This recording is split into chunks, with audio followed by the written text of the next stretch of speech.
David Muir, you were right down there on the floor. What an extraordinary difference between the two speeches, I've got to tell you, George. A very measured crowd, and of course the thunderous applause at the end for Eric Trump, who told us today he was going to write every word of this speech, but he said, vote for the guy who can't be bought, can't be intimidated, vote for the one candidate, he said, who doesn't need this job, and he said, I have never been more proud than to be a Trump. But I have got to tell you, when Ted Cruz walked into this hall, he had the hall in the palm of his hands. Talk about squandering incredible goodwill in this room. They were cheering some of the red meat he threw at the audience, some of the Republican policies that, quite frankly, we haven't heard about until midpoint in this convention. But boy, when he said, I don't want you to stay home in November, vote your conscience, this audience knew what he was doing, and the booing began.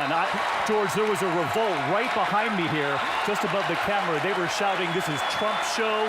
They were saying shame. They said Trump, Trump, Trump. And that's, as Martha points out, when Donald Trump walked into this crowd in the middle of all those boos to make that statement. David Muir down in the Indiana delegation. Before he was a congressman, Mike Pence was a broadcaster, and he spoke a lot to the camera, but he had the hall on his side, especially that Indiana delegation.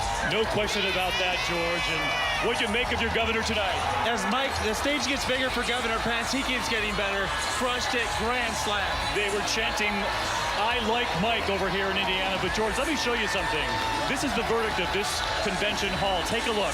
As they call it the Q here in Cleveland, completely packed tonight. This is the first night of the convention.